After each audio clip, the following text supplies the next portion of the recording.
Pag may narinig kang kumakaluskos sa bubong, huwag kang lalabas. Huwag na huwag.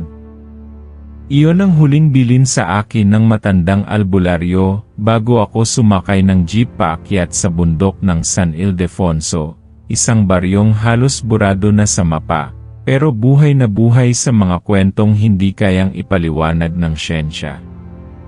Ako si Linda. 32 anyos. Walang asawa. Walang anak. At sa totoo lang, wala na rin halos direksyon sa buhay.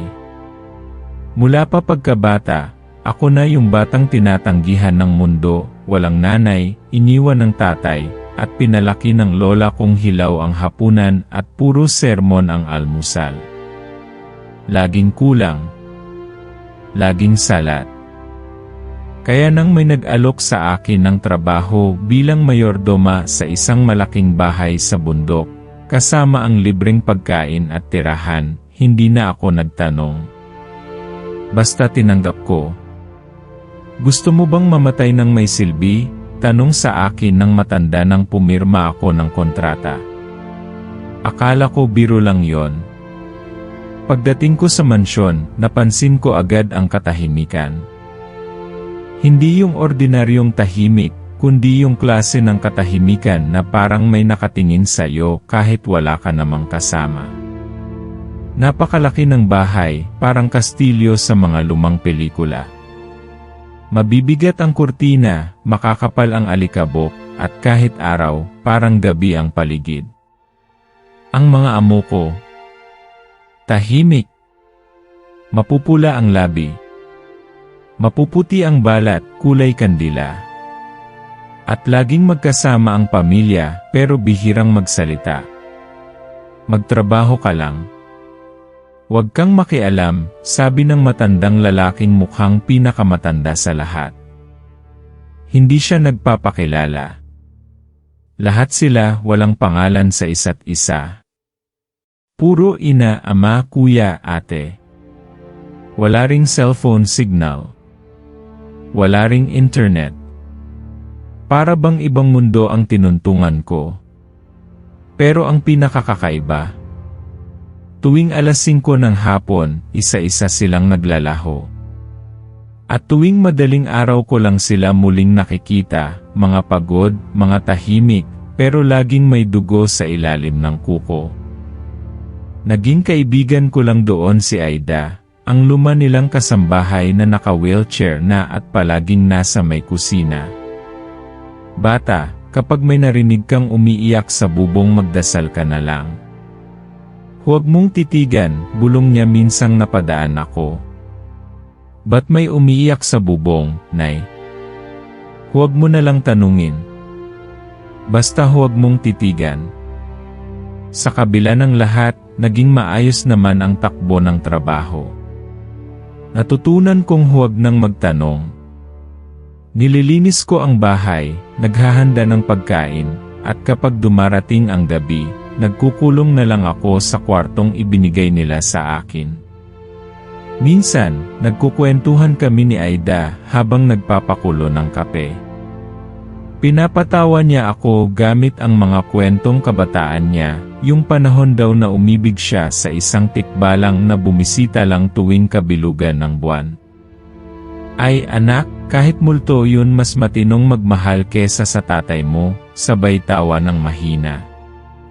Pero sa likod ng mga ngiting iyon, palalim ng palalim ang lungkot sa mga mata ni Aida. Parang may tinatago.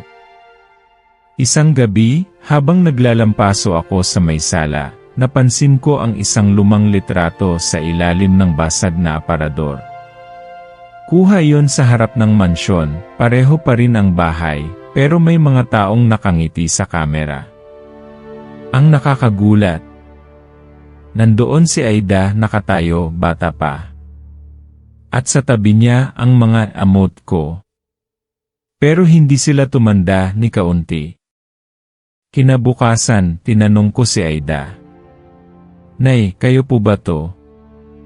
Itinago niya agad ang litrato. Huwag mong ipakita yan. Mapapahamak ka. At doon ko unti-unting naunawaan, hindi lang sila ordinaryong pamilya. Hindi lang sila mayayaman. May sikreto ang pamilyang yon. Isang lihim na binabalot ng kadiliman. Gabi-gabi may naririnig akong mga yabag sa labas ng bintana. Minsan, may kumakaluskos sa kisam. Isang beses, may nakita akong aninong gumapang sa pader, parang hindi tao, parang hayop. At nang minsang mahulog ang kurtina sa sala, tumambad ang malaking salamin, hindi ako nakikita sa refleksyon. Pero ang nasa likod ko may mapupulang mata. Linda, tinawag ako ni Aida, malapit na siyang pumanaw noon. Alam kong hindi mo na ito matatakasan. Pero may dapat kang malaman. Hindi aksidente na ikaw ang pinili nilang mayordoma. Ipinaglihi ka sa buwan ng dugo. At ikaw ang susunod. Susunod saan, Nay? Hindi siya sumagot. Tumingin lang siya sa itaas ng kisam. Doon ko narinig ang tunog ng mga kuko sa bubong parang gumagasgas sa kahoy papalapit. At nang sumilip ako sa bintana, nakita ko sa dilim ang isang nilalang, hindi ko alam kung tao, hayop o multo, pero may pakpak ito, mahahabang kuko, at gutom na mga mata. Bigla akong napaatras. Natapakan ko ang lumang litrato. At habang pinupulot ko ito, napansin ko ang isang detalye, nakatayo ako roon. Sa gitna ng lahat. Pero paano? Ngayong linggo lang ako dumating dito. Ikaw ang susunod. Narinig ko sa likod ko ang boses ni Aida, pero paglingon ko, wala na siya. At sa puntong iyon, napagtanto ko, ang trabahong akala ko'y simula ng bagong buhay. Baka pala iyon ang simula ng katapusan ko. At kung iniisip mong ito'y katang-isip lang pumunta ka sa San Ildefonso. Hanapin mo ang lumang mansyon. Baka ikaw ang susunod na mayordoma. Bata pa lang ako, may mga gabi na akong hindi makatulog, hindi dahil sa lamok o ingay, kundi sa bangungot. Parang laging may humahabol sa akin sa panaginip. Mabibilis na yabag. Matutulis na kuko.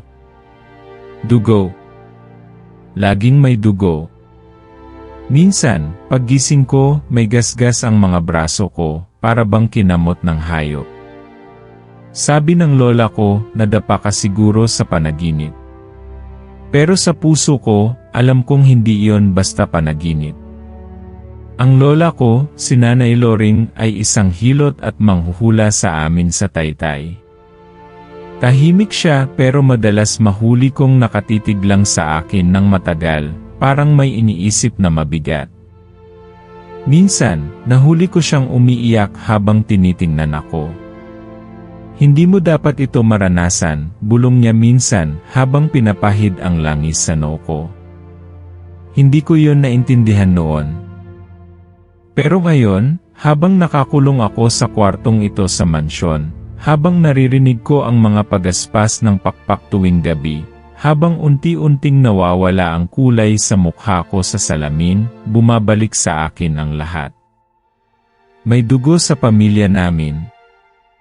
Isang sumpa. Isang lihim. Simula nang makita ko ang litrato, ako, sa gitna ng larawan, suot ang parehong kulay ng uniforme, parehong ekspresyon sa mukha, parehong bahay sa likod, hindi na ako nakatulog ng maayos. Parang may bahagi ng sarili kong gustong umalis, pero may mas malakas na puwersang pumipigil. Maging ang mga amo ko, napansin kong mas naging malamig ang pakikitungo sa akin. Hindi na ako binabati. Sa hapagkainan, hindi na ako iniimbitahan. Isang gabi, iniwan nila akong nakalock sa labas ng bahay. Mula sa loob, naririnig ko silang nagtatawanan, parang may salo-salo. Ngunit ang tinig nila hindi na parang tao. At doon ko siya unang nakita. Sa likod ng mansyon, sa ilalim ng puno ng balete, may isang lalaki. Mahaba ang buhok. Matangkad. Ang balat niya ay parang kabibe, makintab sa ilalim ng buwan. Nakaupo siya sa ibabaw ng bato, habang pinaglalaruan ang isang bagay na kumikislap sa kamay niya. Huwag kang lalapit sa kanila kung ayaw mong matulad sa akin, anya, hindi tumitingin. Hindi ka nila pinili dahil maaawa sila. Pinili ka nila kasi ikaw ang isa sa kanila. Sino ka? Tanong ko, nanginginig. Isa lang akong nilalang na nauna ng nilamon ng dilim. Dahan-dahan siyang lumapit. May anyo siyang tao, pero may amoy siya ng dagat at hangin ng gabi. Ang kanyang mga mata ay kulay pilak. Syokoy ako noon.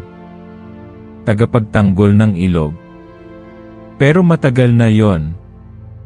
Ang mas mahalaga, dapat mong malaman kung sino ka talaga, bago pa mahuli. Ibinuka niya ang palad at ipinakita sa akin ang isang bagay, isang mutya. Liwanag ito na tila naglalaman ng sarili nitong buhay. Parang apoy sa loob ng kristal. Ito ang mutya ng alon. Hindi ko na kayang gamitin. Pero sa'yo, magsisimula ulit ang sigalot. Sigalot? Inaanak ka ng buwan.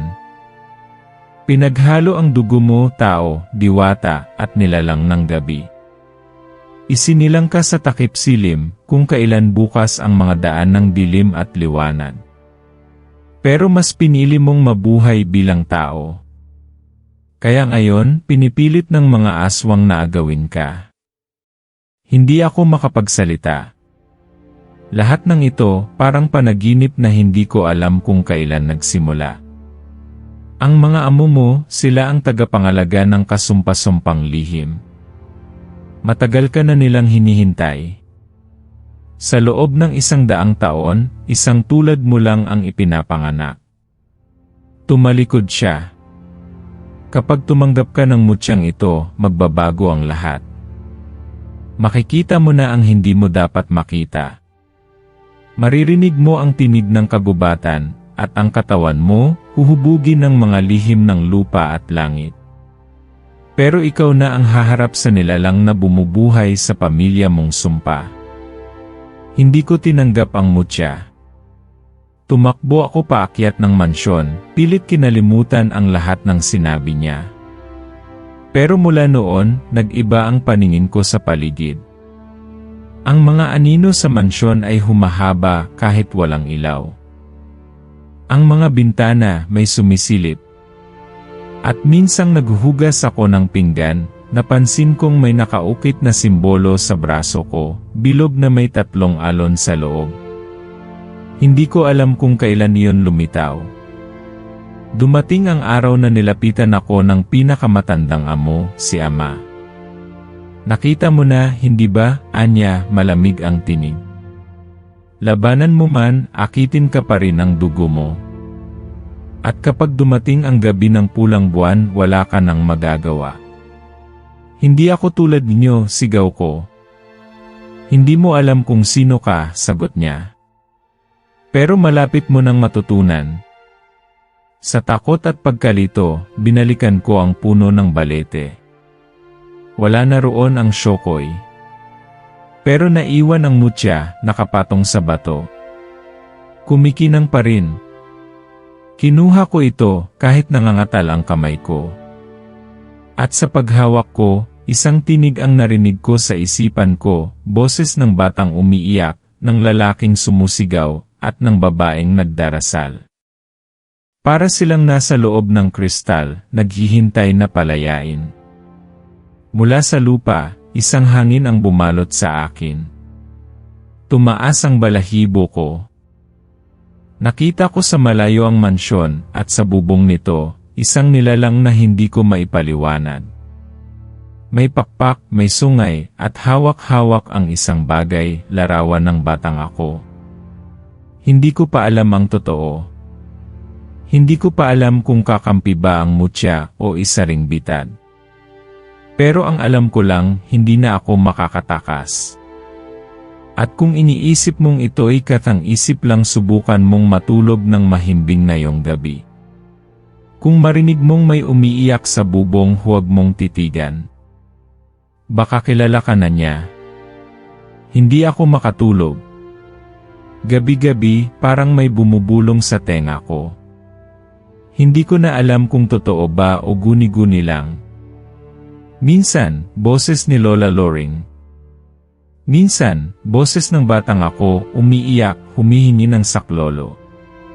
Pero ang pinakamalala, boses ng sarili ko. Isang bersyon kong tila hindi na tao, kundi uhaw. Gutom. At mapanganib. Pilit kong iniwasan ang mutya matapos ko itong makita. Isinilid ko ito sa isang kahon, nilagyan ng asin, at ipinasok sa ilalim ng kama. Pero kahit ganoon, nararamdaman ko pa rin ang init nito. Parang may pintuan sa loob ko na pilit binubuksan. Hindi ako sigurado kung gusto kong bumukas iyon. Mula nang mamatay si Aida, ako na lang mag-isa ang tagalinis sa mansyon. Lalong dumami ang hindi maipaliwanag na mga bagay. Isang gabi, habang nagwawalis ako sa kwarto sa itaas, bigla kong naamoy ang napakabahong amoy ng sunog na buhok at panis na dugo. Napalingon ako, may isa sa mga kwarto, nakabukas ng kaunti, at mula roon, may sumilip na isang mata. Mapula. Walang pilik. At hindi gumagalaw. Nakatitig lang sa akin. Pumunta ako sa pinto para isara ito, pero nang buksan ko ng tuluyan, wala nang laman ang kwarto. Isang mesa. Isang lumang orasan. At isang batang manika na duguan ang damit. Hindi ko na sinabi kahit kanino. Lahat ng tao sa bahay ay tila may sariling mundo. Ang ina at ama lalong tumahimik. Parang wala ng emosyon. Si Kuya, minsang nahuli kong kinakain ang hilaw na karne sa kusina, pero hindi yung normal na hilaw. May buhok, may kuko, at tila may piraso pa ng balat ng tao. Nang mapansin niyang nandoon ako, ngumiti lang siya. Ikaw ang susunod, sabi niya. Hindi ko alam kung gusto kong maniwala o tumakbo. Sa gitna ng kaguluhan, ang totoo, may mas malalim akong dinadala. Hindi lang takot sa mga nilalang sa paligid, kundi yung luma at matagal ng sugat sa puso ko. Iniwan ako ng nanay ko sa simbahan isang araw matapos akong isilang. Ang tatay ko, ayon sa kwento ni Lola, isang lalaking dumaan lang at hindi na bumalik. Wala akong pagkakakilanlan. Walang pinanggalingan. Kaya nang may nagpakita sa akin nilalang ng dagat at sabihin, mahalaga ka, para bang gusto kong maniwala. Pero paano? Paano ko paniniwalaan na ako ang susi sa isang bagay na hindi ko maintindihan? Isang hapon, habang naglalabas sa ilog malapit sa mansyon, napansin kong nag-iba ang daloy ng tubig. Tumigil ito sa pag-agos. Parang nahati sa gitna at mula sa ilalim may umusok. Nang tumingin ako ng mas malapit, may isang bagay na unti-unting umaahon, itim, madulas, at mahaba. Parang buntot ng ahas, pero may mata. 2. 3. Kumurap ito. Mabilis akong tumakbo pabalik sa mansyon, pero pag-akyat ko sa hagdan, bigla akong nahulog. Tumama ang ulo ko sa kahoy. Saglit akong nawalan ng malay. Sa panaginip, nasa gitna ako ng madilim na kagubatan. Wala akong makita, pero naririnig ko ang paghinga ng mga nilalang sa paligid. May nagsalita, hindi ko alam kung saan nanggagaling ang boses. Ang katawan mo ay lupa. Ang dugo mo ay gabi. Ang puso mo kailangang mamili. Nagising ako sa loob ng kwarto. Pinagpapawisan. May sugat ang gilid ng ulo ko. Pero mas nakakagulat, nasa kamay ko na ang mutya. Hindi ko alam kung paano ito napunta roon. Nang gabing iyon, habang nagpapagaling, bumalik ang Shokoy. Sa basang veranda, lumitaw siya mula sa hamog. Nakatayo, malamig ang tingin. Kailangan mong magsimula, sabi niya. Bawat araw na lumilipas, mas lumalakas sila. At ang puso mo, unti-unting sumasama sa kanila. Kapag hinayaan mong kainin ka ng takot, ikaw mismo ang magiging nilalang na kinatatakutan mo. Hindi ako handa, sabi ko. Hindi ko kayang harapin to, walang sinuman ang handa. Pero minsan, ang pagiging tao ay hindi tungkol sa tapang, kundi sa pagpili kahit natatakot ka. Ibinigay niya sa akin ang isang bagay, isang lumang pulseras. Gawa sa hibla ng ugat ng puno, may inukit na simbolo ng araw at buwan. Isuot mo to, protection ito. Pero hindi ito sapat. Kailangan mong matutong lumaban. Doon ako nagsimulang mag-ensayo. Sa bawat madaling araw, habang tulog ang mga nilalang sa mansyon, lumalabas ako sa likod bahay para makinig sa kalikasan. Ang tubig, ang hangin, ang mga ibon, parang may mensahe silang gustong iparating. Dahan-dahan, natutunan kong gamitin ang mutya para makaramdam ng presensya. Kapag may papalapit na panganib, umiinit ito. Kapag may nilalang sa paligid, nagkikislapan ang gilid ng aking paningin. Pero isang gabi, hindi na babala lang ang natanggap ko. Habang pauwi ako mula sa ilog, may tumalon mula sa itaas ng punong kahoy. Maliit siya, pero mabilis. Matutulis ang mga kuko, nakasuot ng basahan, at ang mga mata niya ay parang ulap na kulog. Tumili siya, at sa isang iglap, nasa mukha ko na siya, sinusubukang sunggaban ang leg ko. Hinampas ko siya gamit ang balde, at doon ko nakita, hindi siya tao. Isa siyang bata, pero hindi ordinaryo. Isa siyang pinahirapan, pinaglaruan, at ngayoy alipin ng kung sinuman ang may hawak ng mas malaking kapangyarihan. Umatras siya, pero bago siya tumakbo papalayo, binigkas niya ang isang bagay na hindi ko makalimutan. Bakit ka lumalaban sa sarili mo? Ilang araw na ang lumipas mula noon, pero bumabalik sa isipan ko ang tanong na yon. Bakit na ba ako lumalaban? Dahil ba sa takot? Dahil sa galit? O dahil ayokong tanggapin na baka totoo nga, na ako ang susi, pero hindi para sa kaligtasan ng iba, kundi para sa pagkawasak. Minsan nakatayo ako sa harap ng lumang salamin, tinanong ko ang sarili ko. Kung lahat sila ay nilalang ng dilim, at ako ay kabilang sa kanila, anong klaseng nilalang ako? At kung totoo ngang may dugo akong hindi tao, kaya ko pa bang piliin kung sino ako?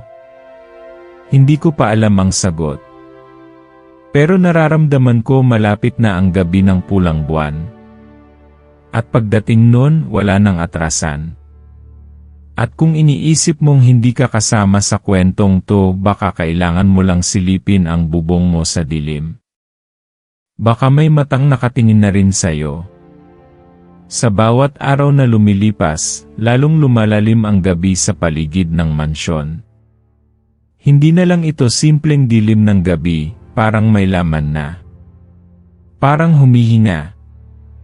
At tuwing lalabas ako para kumuha ng tubig sa balon, nararamdaman ko ang malamig na hangin na parang may sumusunod.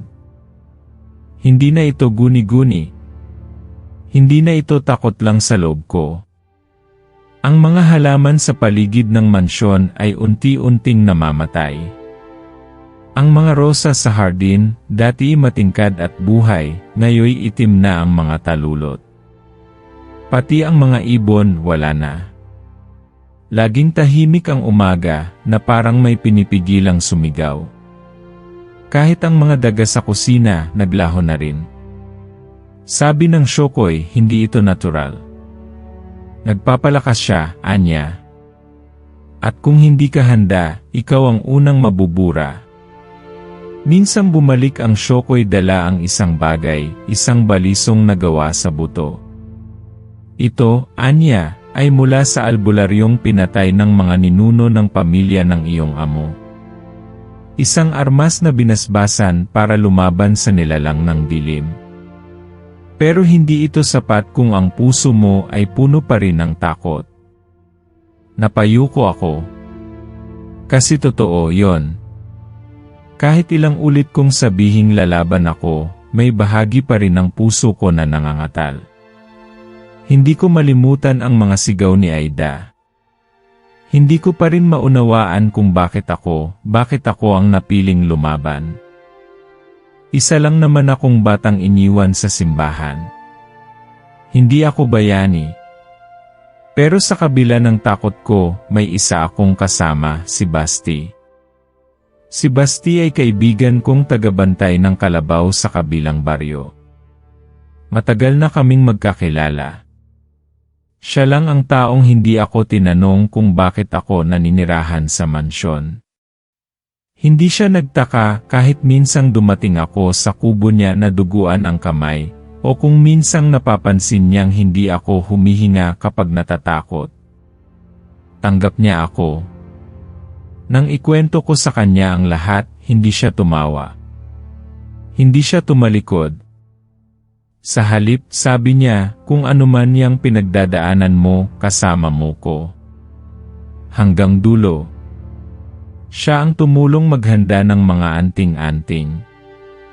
Tinuruan niya akong gumawa ng bakod na gawa sa asin at langis, mga pananggalang mula sa kanyang lolo na isang dating albularyo rin. Araw-araw kaming nag-ensayo, pagtakbo, pagtatago, at paggamit ng balisong. Hindi ito tulad ng mga kwento sa pelikula. Sa bawat pag-ensayo, duguan ang palad ko. Pagod ang katawan. At sa tuwing napapatid ako sa sarili kong galit, bigla na lang umiinit ang mutya sa bulsa ko, parang pinapaalala na malapit na. Pero kahit kasama si Basti, hindi ko pa rin maalis ang bigat sa dibdib.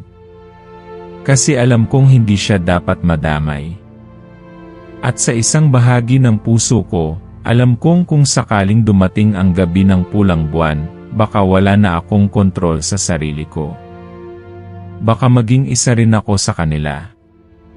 Isang gabi, habang naglalakad kami pabalik mula sa ilog, may narinig kaming iyak ng sanggol. Sa gitna ng gubat, wala naman dapat sanggol doon. Pero malinaw, paulit-ulit, parang umiiyak sa gutom. Tumingin si Basti sa akin, kita ko ang kaba sa mukha niya. Wala namang bata rito, di ba? Tanong niya. Umiling ako. Bigla na lang nanginig ang lupa. Mula sa kanan, isang aninong mabilis dumaan, mabilis, parang hangin, pero may hugis. Tumigil ang iyak. Biglang katahimikan. Tapos, mula sa dilim, may mata na namumula. 1, 2, 4, 10. Hindi kami gumalaw. Hinawakan ko ang balisong. Si Basti, hawak ang buntot pagi niya. Hindi namin alam kung anong lalabas. Pero isa lang ang malinaw, hindi na kami ligtas kahit sa labas ng mansyon. Mabilis kaming tumakbo pauwi. Pero sa bawat liko ng daan, may gumagalaw sa mga anino. Parang nilalang na sumusunod. Walang mukha. Walang tunog. Pero ang presensya nila ay parang yelo sa batok. Umabot kami sa mansyon, basang-basa sa pawis at ulan. Pagpasok, nakatayo sa hagdan si Ama. Umiti siya sa amin. Malapit na, anya. Handa ka na ba, anak? Hindi ko alam kung paano niya nalaman na lumalaban na ako. Pero ramdam ko, alam na niya ang lahat. At masaya siya. Simula noon, dumami ang kakaibang pangyayari sa bahay. Ang mga pinto ay kusa ng bumubukas. Ang mga salamin, nagpapakita ng mga imahe na hindi naman naroroon, mga bangkay, mga aswang, mga taong tumatakbo sa apoy. Minsang dumaan ako sa silid ni Ina, nakita ko siyang nakatalikod, may hawak na palanggana ng dugo. Isinusulat niya sa sahig ang isang simbolo gamit ang daliri. Hindi siya lumingon. Pero narinig ko ang bulong niya. Ibalik siya. Ibalik siya. Ibalik siya. Ilang gabi pagkatapos, lumindol ng malakas. Mula sa ilalim ng mansyon, may napunit. Parang may bumukas na selyo. At mula sa ilalim ng lupa, may pag-ungol. Mahina pa noong una. Pero araw-araw lumalakas. Sabi ng Shokoy, binubuksan na nila ang pintuan. Ang nilalang na pinakakulong sa ilalim ng bahay na to. Babangon na. Nang tanungin ko kung ano ang nilalang na yon, tumahimik lang siya. Hindi mo pa kayang malaman. Pero kapag dumating ang gabi ng pulang buwan, hindi mo na siya maiiwasan. Kahit saan ka tumakbo, dadalhin ka ng sarili mong dugo sa harap niya. Tila lahat ng bagay sa paligid ko ay naghahanda para sa isang digmaan. Pero ako lang yata ang hindi pa buo ang loob. Kasi sa bawat tingin ko sa salamin, hindi ko na nakikita ang sarili kong kilala ko. Para bang unti-unti, ang mga mata ko ay nagiging kanila. At si Basti hindi ko alam kung hanggang kailan ko siyang masasamahan. Dahil kung darating ang oras na kailangang pumili ako, tao o nilalang, baka wala ng daan pabalik. Pero isang bagay ang sigurado. Hindi na to basta kwento. Hindi na to panaginip. At kung nararamdaman mong may malamig na hangin na dumaan sa batok mo habang binabasa mo, to baka hindi ka rin ligtas. Malapit na ang gabi ng pulang buwan. At sa gabing yon, lahat ng lihim mabubunyag. Hindi ko inaasahan kung sino ang una kong mawawala. Ang araw na yon, nagsimula lang sa katahimikan. Wala nang inday ang mga kuliglig. Wala nang ihip ng hangin. Kahit ang mga pusa sa ilalim ng bintana, tila naglaho. Parang buong paligid ay humihina sa paghihintay, sa takot, sa bagyong hindi pa dumarating pero siguradong darating. Nang bumangon ako, napansin kong wala si Basti. Dapat ay naroon siya, nagbabantay sa ilalim ng puno, gaya ng napag-usapan. Pero ang silid niyang tinulugan sa lumang kubo ay wasak. Parang may naghanap ng kung anong bagay. O ng tao. Tumakbo ako pabalik sa mansyon. Bitbit ko ang balisong at mutya. Hindi ko na ininda ang sugat sa binti ko mula sa kahapon. Ang tanging nasa isip ko, hanapin si Basti. Hanapin ang kaibigang di ako iniwan. Pagbalik ko sa loob, biglang tumigil ako sa pintuan. Si Ama ay nakaupo sa kanyang upuan sa sala.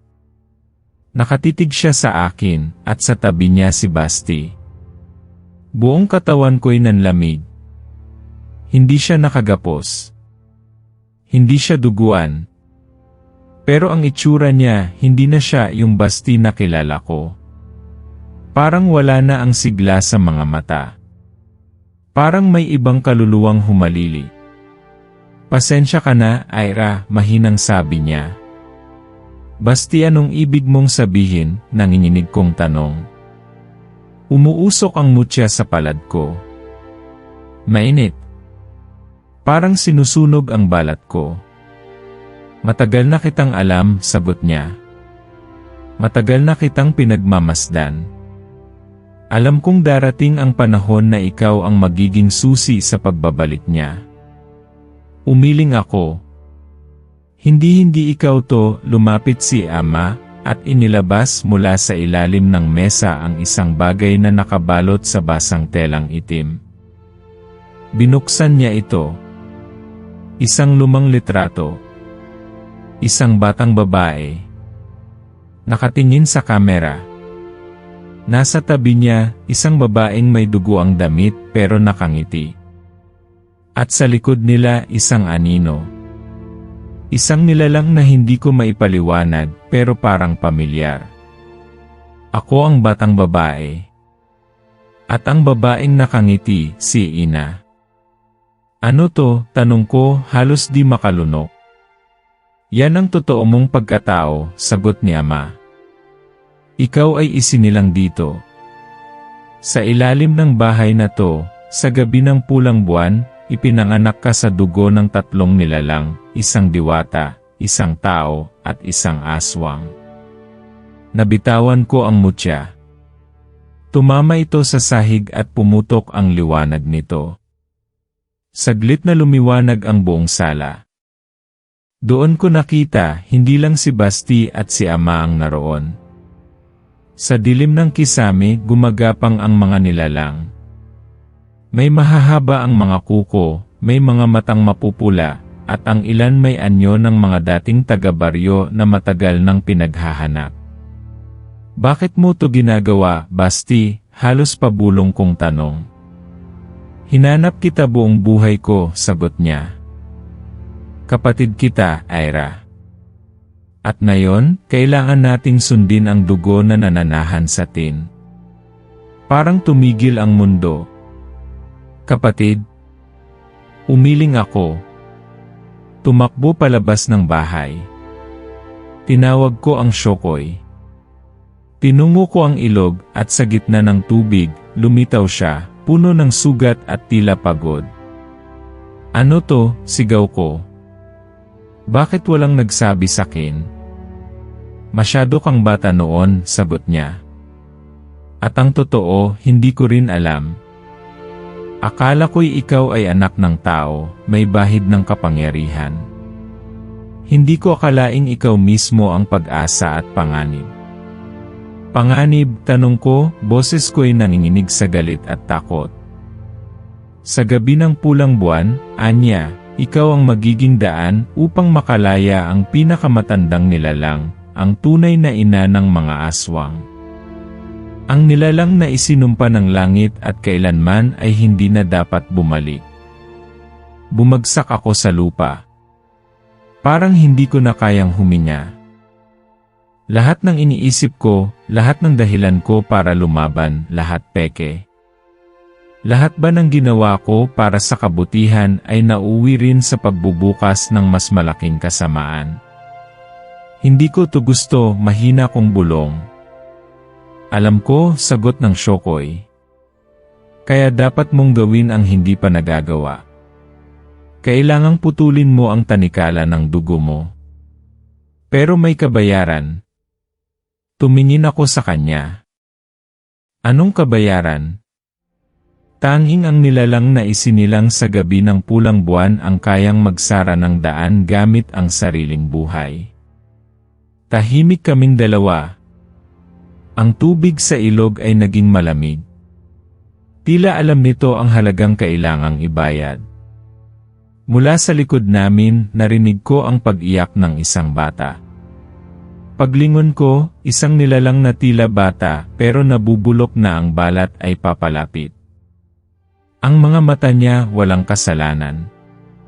Pero ang katawan niya, tinubuan ng matutulis na sungay sa likod. Bakit ganito ang mundo ko? Tanong ko sa hangin. Bakit kailangan ako? Walang sumagot. Kinabukasan, nagising ako sa tabi ng ilog. Ang mutya ay muling nasa kamay ko. Ngunit may bago, nakaukit na rito ang simbolo ng araw, buwan, at dugo. At sa loob ng dibdib ko, naroon na ang desisyon. Hindi ko pa alam kung lalaban ako para mabuhay, o para mamatay sa halip ng iba. Hindi ko pa alam kung totoo bang ako ang susi o ako na mismo ang pintuan. Pero isang bagay ang sigurado. Lahat ay nagbabago. At sa susunod na gabi, sa ilalim ng langit na pulang-pula, babangon ang tunay na anyo ko. Tanong na lang, kaya ko ba itong harapin? O matagal na ba akong nawawala, at ngayon palang muling bumabalik sa kung sino talaga ako? Tahimik ang gabi. Wala ni isang kuliglig, wala ring hangin. Ang buong paligid ay parang nakahinto, humihina pero hindi gumagalaw. Ang buwan ay pula, hindi mapusyaw, hindi kulay rosas, kundi purong dugo. Tila naliligo sa bangungot ang langit. Nakatayo ako sa harap ng mansyon, dala ang mutya sa leg, ang balisong sa kamay. Sa ilalim ng lupa, nararamdaman ko ang paghina ng nilalang na matagal nang nakakulong.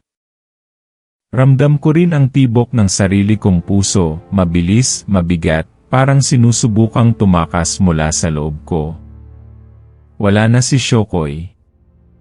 Sinakripisyo niya ang sarili para maprotektahan ang huling seremonyang kailangang gawin sa ilog. Sa huling saglit bago siya lamunin ng itim na usok, iniabot niya sa akin ang kabibe, isang huling mutya na naglalaman daw ng alaala ng tubig, alaala ng kabutihan. Gamitin mo ito kung makalimutan mo na kung sino ka, huli niyang sinabi. At ngayon, narito ako. Mag-isa. Muling bumukas ang mga pinto ng mansyon. Wala nang pagkukunwari ngayon. Wala nang pamilya-familyaran. Sa gitna ng hagdan, naroon si Ama, ngunit ang anyo niya ay nagbago na. Hindi na siya tao. Ang balat niya ay naging kulay abo, ang mata niya ay itim na itim. Mula sa likod niya, bumagsak ang mga pakpak na parang balat ng paniki. Sa ilalim ng mga yapak niya, nagsimulang mag-crack ang kahoy ng sahig. Dumating na ang anak ko, sabi niya. Handa ka na bang magbalik loob sa lahi natin? Umiling ako. Hindi ako tulad ninyo. Ngunit ikaw ang pinakamalakas sa atin, sagot niya. Dugo mo ang magbubukas sa daan ng ina. Dugo mo rin ang magpapanumbalik ng trono ng kadiliman. Lumabas si Basti mula sa anino, nakatayo sa likod niya. Sa kamay niya, may hawak siyang itim na sibat.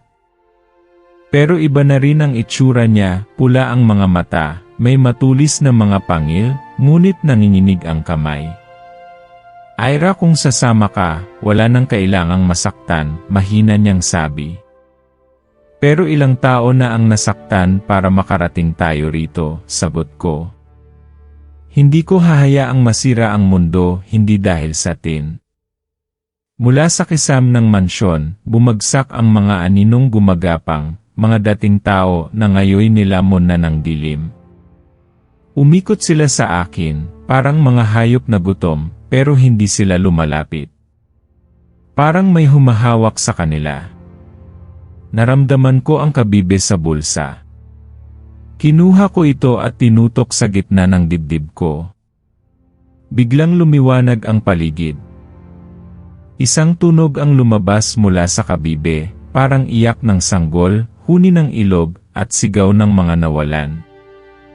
Napaurong ang mga nilalang. Sumugod si Ama, malakas ang bagsak ng kanyang paa, sumabog ang paligid. Tumilapon ako sa gilid ng dingding, pero mabilis akong nakatayo. Sumugod ako, itinaas ang balisong, at tinaga ang balikat niya. Napasigaw siya, pero hindi pa rin bumagsak. Hindi sapat, bulong niya. Tinamaan niya ako sa dibdib. Muntik na akong mawalan ng malay. Ramdam ko ang init ng dugo ko sa labi. Nakahiga ako sa sahig ng mansyon na minsang naging tahanan, ngayon ay impyerno. Biglang humarap si Basti kay Ama.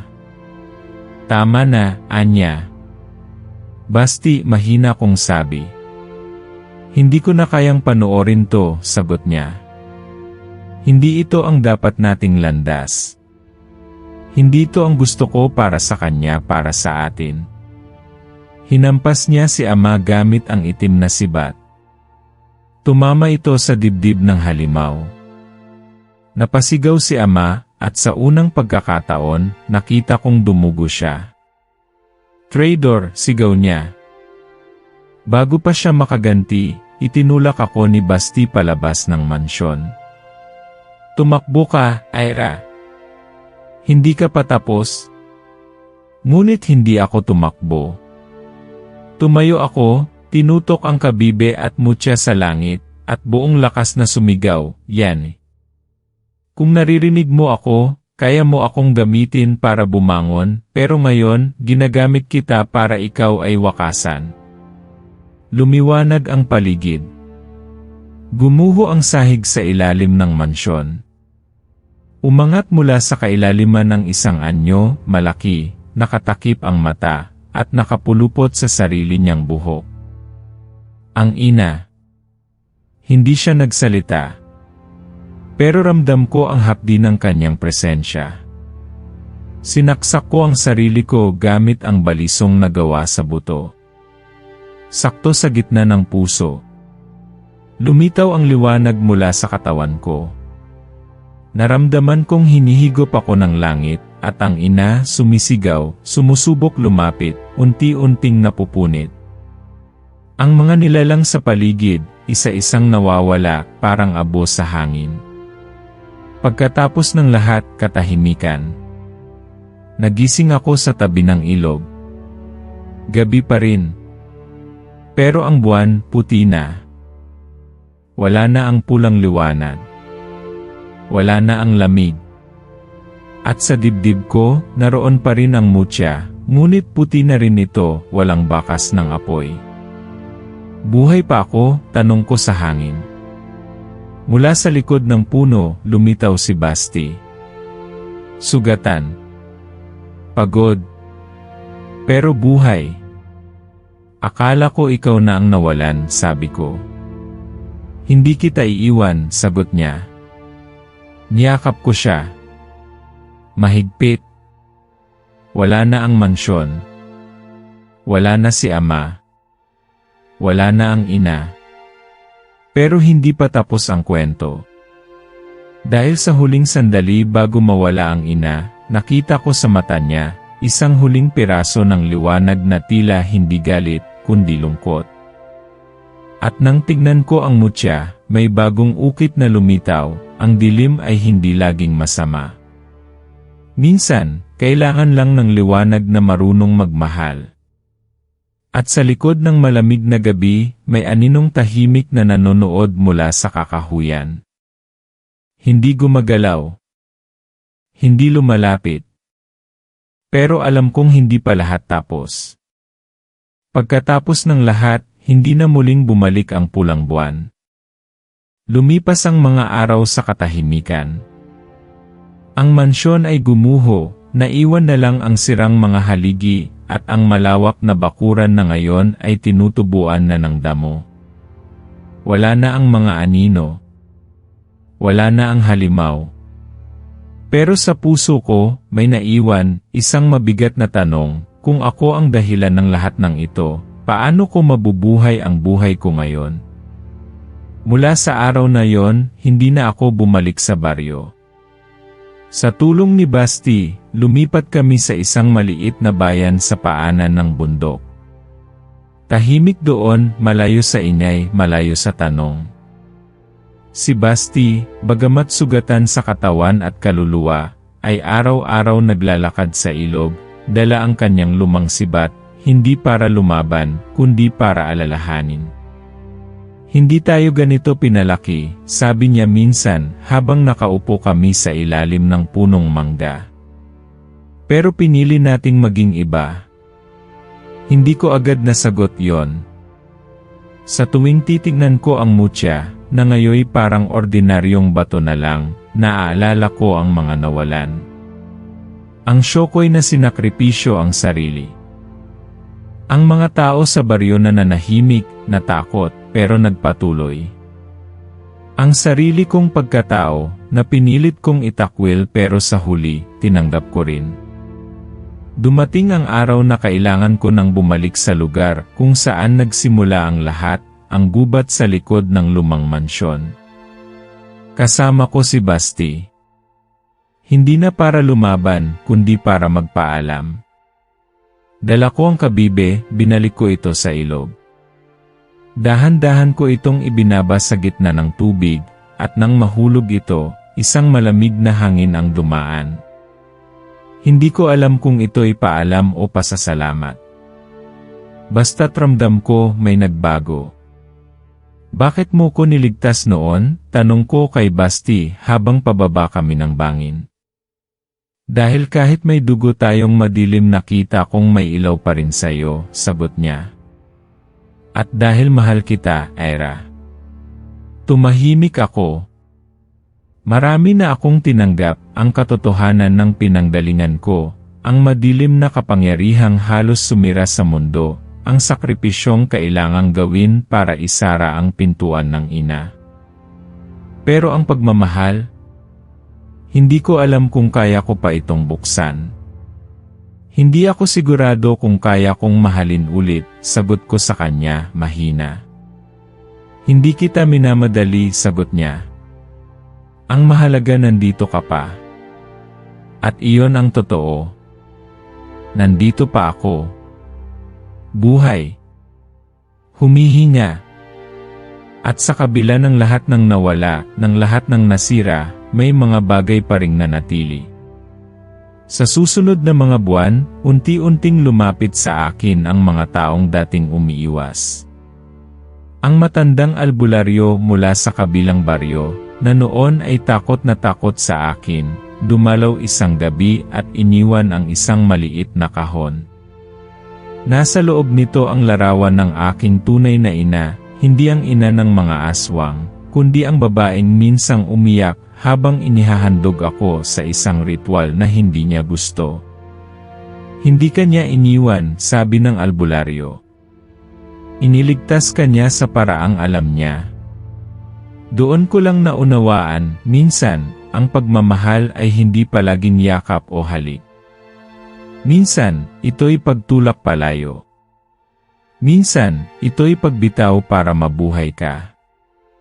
Bumalik din sa alaala ko ang Shokoy, ang kanyang tawa, ang kanyang mga kwento, at ang pangakong hindi niya ako pababayaan. Sa gabi, sa tuwing dumadaan ako sa ilog, tila naririnig ko pa rin ang kanyang tinig sa agos ng tubig.